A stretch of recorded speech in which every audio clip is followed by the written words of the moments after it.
ঝড়ের মাস বৈশাখ। এই বৈশাখের মতোই রবি ঠাকুরের জন্ম। সোনার আশ্বিনে নয়, হিমের রাতের অঘ্রাণে নয়, ফুল রাঙানো ফাগুনে নয়, এই খর ক্ষিপ্র বৈশাখেই তাঁর জন্ম। এই খ্যাপা বৈশাখের গৈরিক তিলক দিয়েই সাজানো তাঁর জন্মদিনের ললাট।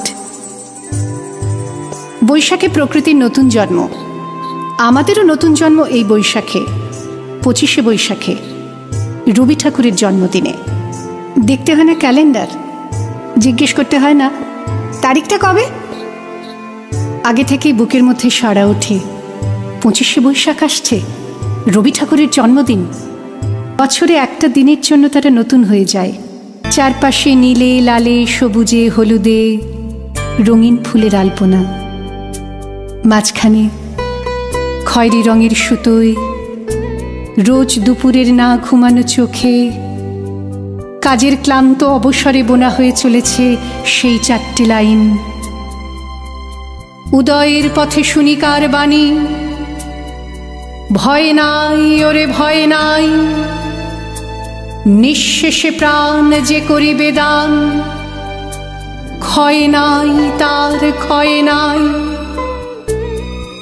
শুধু কি সূচি কাজে? না, বিদেশকে চোখের সামনে দৃষ্টান্ত করে রাখার আন্তর্জাতিকতা রবি ঠাকুরের। আমাদের সংস্কৃতিকে মাটির কাছাকাছি এগিয়ে নিয়ে যাওয়ার সংকল্পে রবি ঠাকুর। আমাদের সভ্যতাকে দানবের হাত থেকে ছিনিয়ে নেওয়ার সংগ্রামে রবি ঠাকুর। আকাশে, মাটিতে, মনে এত যে বৃষ্টি পড়ে, তার ছন্দ রবি ঠাকুরের।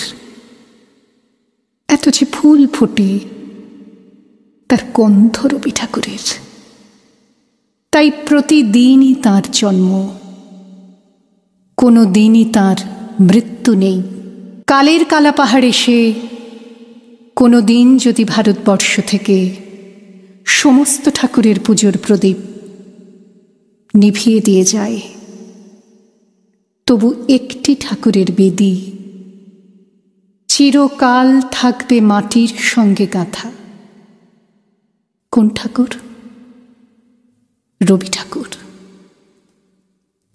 রবি ঠাকুর।